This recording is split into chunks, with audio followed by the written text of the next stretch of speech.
Yo tout le monde, c'est Neox Reptile et on se retrouve pour une nouvelle vidéo, donc une vidéo tutoriel sur comment faire un incubateur. Maison, donc vraiment de A à Z. Je vais bien vous expliquer les différents types d'incubation et comment en reproduire un très facilement pour un moindre coût. Donc,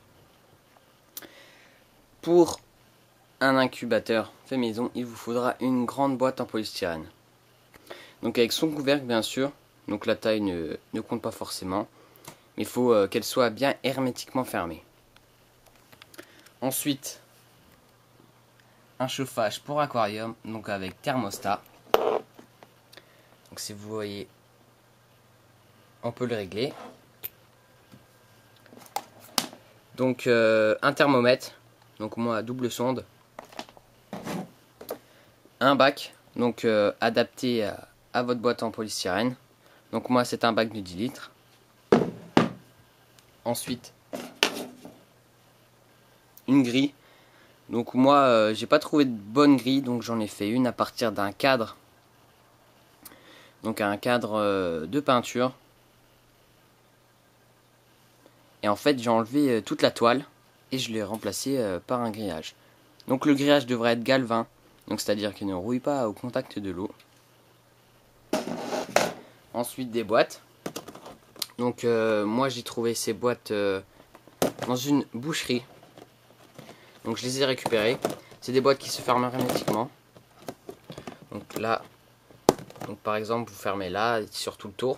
Donc ça va être les boîtes d'incubation pour les œufs de mes pogonas. Donc maintenant on va passer à la réalisation. Donc votre boîte. Donc on l'ouvre. Voilà.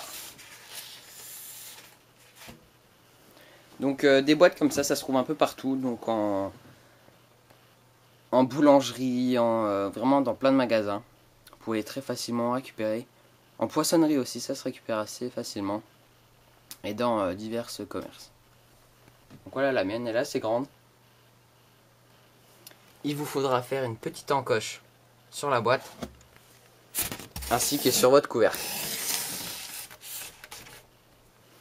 Donc, moi j'utilise un bac, c'est vraiment pour plus que ça soit pratique, pour vraiment bien pouvoir enlever l'eau et bien le nettoyer, parce que si vous mettez directement l'eau au fond de la boîte, et bah pour vous je pense que ça va être galère de le nettoyer et d'enlever l'eau, alors que dans un bac c'est vraiment plus facile. Et si votre boîte n'est pas vraiment hermétiquement fermée, donc l'eau pourra s'écouler en dessous. Donc voilà, on place le bac dans la boîte. Voilà, donc un bac adapté à votre boîte. Voilà, ensuite on place le thermoplongeur.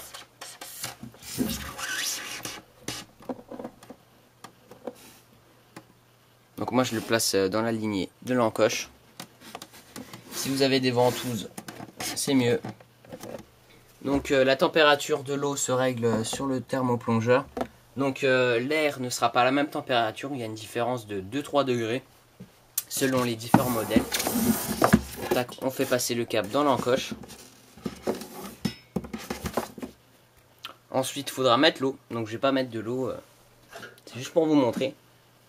Donc on va placer la grille. Donc moi ce qui est bien c'est que j'ai fait un truc spécifique pour faire passer le câble. Voilà, une première grille. Ensuite la deuxième.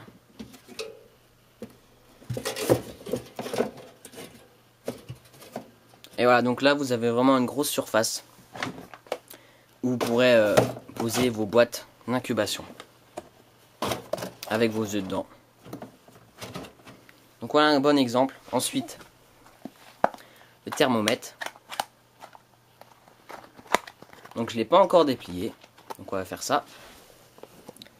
Je vais juste placer la caméra.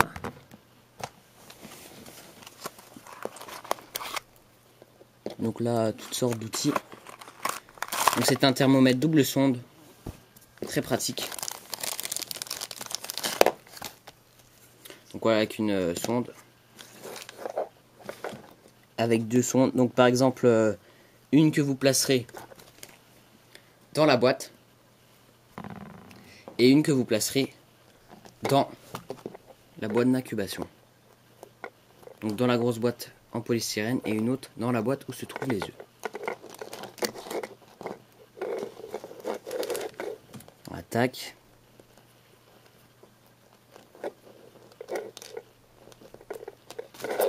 On l'allume.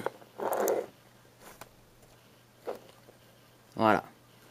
Et ensuite, donc c'est une très bonne marque, c'est Lucky Reptile. Je l'ai acheté à la ferme tropicale.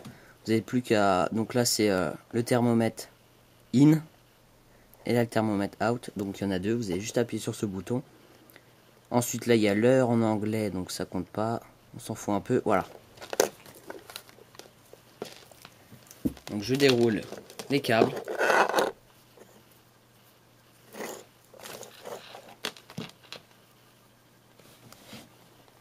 Voilà. Donc ça coûte 10 € ce thermomètre.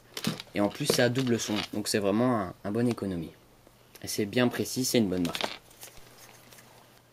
Donc vous faites passer les câbles dans la petite encoche. Ensuite, vous prenez une première sonde. Donc par exemple, vous la placez au-dessus de la boîte. Donc pour avoir la température à l'intérieur de la boîte. Et ensuite l'autre, vous allez tout simplement la mettre dans la boîte. Et comme ça, vous avez la différence de température qu'il y a dans la boîte et à l'extérieur de la boîte. Donc les câbles passent par là. Et par exemple, on a les températures. Donc là, in, c'est celui qui est dedans. Et out, c'est celui qui est à l'extérieur. Maintenant, je vais vous montrer la technique d'incubation que je vais coupler avec l'incubateur que je viens de faire. Donc, tout d'abord comme substrat, j'utilise de la perlite et de la vermiculite, donc un mélange 50% 50%. Donc c'est l'un des meilleurs mélanges, car ça laisse, il y a plein de petits trous entre chaque grain et ça laisse le gaz, donc l'eau sous forme de gaz se déplacer et ça absorbe vraiment bien l'eau. Donc ensuite ma boîte d'incubation que vous avez vue. Donc je précise que cette boîte d'incubation sera utilisée juste pour les œufs de Pogona Veticep, donc que je vais avoir au prochain printemps. Donc voilà, elle ferme hermétiquement. Ensuite donc une calculette simple. Le thermomètre que je vous ai montré précédemment. Une petite balance et bien sûr de l'eau. Donc tout d'abord on va peser, voilà, on va peser en fait la boîte. Donc voilà, on va à la tare.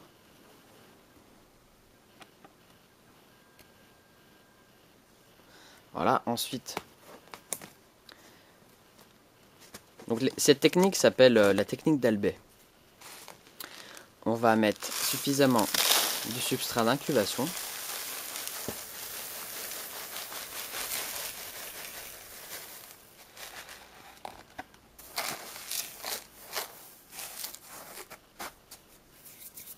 Voilà, il y en a suffisamment assez. On relève 95. Et ce chiffre, on va le multiplier. Donc 95 fois 0,85. Donc ça fait 80,75. Et on va ajouter donc de l'eau pour arriver à 80 plus 95. Voilà, 175. Donc il faudra arriver à 175 grammes. Donc ça c'est un outil que j'utilise, donc il est très bien. Donc il suffit de pomper. Il y a une buse ici qu'on peut régler. Et c'est très pratique. Donc voilà.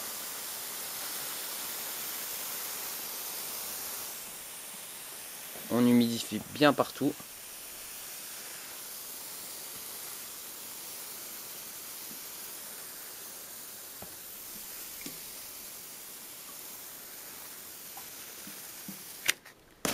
Donc là je repompe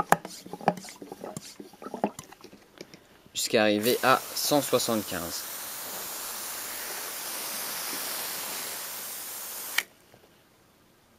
Et voilà, 175. Et en fait, donc le substrat est très bien humidifié. Et en fait, cette boîte, il faudra la fermer hermétiquement afin que l'humidité soit bien propagée dans la boîte. Et normalement, avec cette technique, on n'a pas besoin de réhumidifier le substrat. Sachant que dans l'incubateur que je viens de faire, l'humidité ne sera pas très élevée. Donc je couple ces deux techniques afin que mes œufs éclosent parfaitement. Donc voilà, et maintenant on va pouvoir placer les thermomètres. Donc sur les thermomètres, on a deux sondes. Donc une qu'on va placer à l'intérieur de cette boîte. Donc elle sera fermée hermétiquement. Et l'autre juste au-dessus. Donc ce qui est pratique, c'est que ici sur l'écran, on voit out. Et l'autre, on voit in. Et on peut régler. Et ensuite, c'est marqué là. Donc out. On va le mettre à l'extérieur.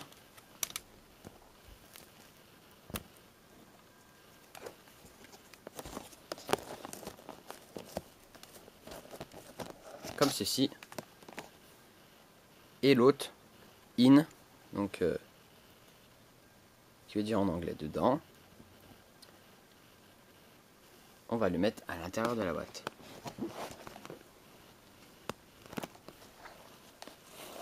Et voilà. Comme ceci, on a la différence de température. Donc ce qui fait un peu chier, c'est juste le câble là. Mais ça peut très bien se refermer. Donc là, il suffit de refermer hermétiquement, de mettre les œufs, donc d'abord dedans.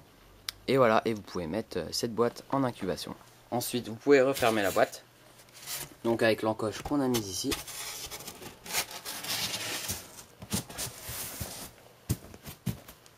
Et voilà, donc il n'y a pas de trou d'aération comme dans mon dernier tutoriel. Très simplement parce que c'est à vous en fait d'aérer les boîtes d'incubation comme elles seront fermées hermétiquement. Donc par exemple tous les jours vous surveillez les œufs et en même temps vous renouvelez l'air. Donc voilà, c'est très simple. Donc j'ai pris un exemple qu'on a vu au stage de la ferme tropicale, donc je vais vous montrer ça. Voilà, voici l'exemple. Donc sauf que nous ici on n'a pas de thermostat, on a juste le thermoplongeur qui fait le thermostat. Et on imagine que ça c'est le grillage. Là la boîte hermétiquement fermée, le substrat avec l'œuf. Donc tout ça dans une boîte en polystyrène hermétiquement fermée. Donc la chaleur de l'eau remonte et fait que toute l'air est chauffé. Donc ça s'appelle incubateur bain-marie. Ensuite on a une autre sorte d'incubation. Donc celle-ci est relativement plus chère car il faut un thermostat pour le câble. Donc on reste dans le même contexte. On prend une boîte en polystyrène, on met un câble en dessous, donc on le fait serpenter, donc un câble chauffant. On le relie à un thermostat, on règle la température. On met un grillage et cette fois-ci, dans les boîtes, eh ben, on fait la même chose. Donc, juste dans des petites boîtes comme ça, on fait la même chose que dans cet gros incubateur. Donc la même chose, c'est-à-dire qu'il y a de l'eau. Ensuite, vous avez une sorte de grillage, donc un terre-plein, avec les œufs ici. Et bien sûr, thermomètre et hygromètre. Sauf qu'ici, il n'y a pas de thermoplongeur. Donc voilà, je voulais refaire cette vidéo de l'incubateur car ma première vidéo où j'ai fait ce tuto, bah, c'était une de mes toutes premières vidéos, donc j'ai pas forcément bien expliqué. Et depuis, il y a beaucoup de choses qui ont changé. Et surtout la technique d'incubation. Donc voilà, j'espère que cette vidéo vous aura plu et vous aura aidé. N'hésitez pas à liker ma page Facebook, à m'ajouter sur Skype pour plus d'informations et on se retrouve pour une prochaine vidéo. Allez, merci d'avoir regardé cette vidéo et n'oubliez pas, abonnez-vous. Allez, ciao!